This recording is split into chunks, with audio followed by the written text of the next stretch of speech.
தற்போதைய அண்மை செய்தியை பார்த்துக் கொண்டிருக்கிறோம். விக்கிரவாண்டி இடைத்தேர்தல் முடிவுகள் வெளியாகி இருக்கக்கூடிய நிலையில் பாமக நிறுவனர் டாக்டர் ராமதாஸ் அறிக்கை ஒன்றை வெளியிட்டிருக்கிறார். விக்கிரவாண்டியில் 2024 மக்களவை தேர்தலில் கிடைத்த வாக்குகளை விட தற்போது கூடுதல் வாக்குகள் கிடைத்திருப்பதாகவும் இடைத்தேர்தலில் பாமகவுக்கே வெற்றி கிடைத்திருக்கிறது என்றும் ராமதாஸ் குறிப்பிட்டிருக்கிறார். இது தொடர்பான கூடுதல் விவரங்களோடு இணைகிறார் சிறப்பு செய்தியாளர் கோகுல். விவரங்கள்.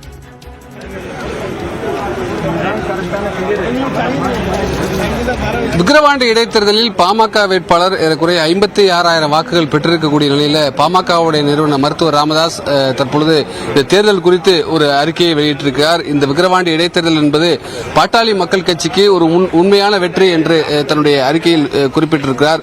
ஏறக்குறைய பாமக வேட்பாளர் 56,206 வாக்குகளை பெற்றிருப்பதாகவும் மக்கள் அளித்த தீர்ப்பை பாமக தலைவணங்கி ஏற்பதாக அந்த அறிக்கையில் மருத்துவர் ராமதாஸ் குறிப்பிட்டிருக்கிறார்.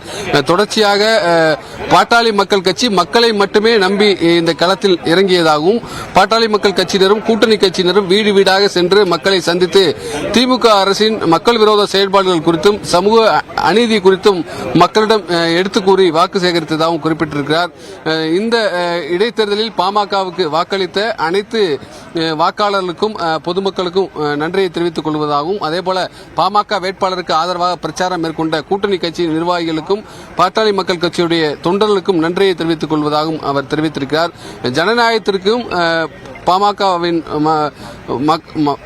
பாமகவின் மக்கள் பணிக்கும் கிடைத்த வெற்றி என்று அந்த அறிக்கையில் அவர் குறிப்பிட்டிருக்கிறார். பாலா, நன்றி கோகுல், விரிவான விவரங்களை பதிவு செய்தமைக்கு.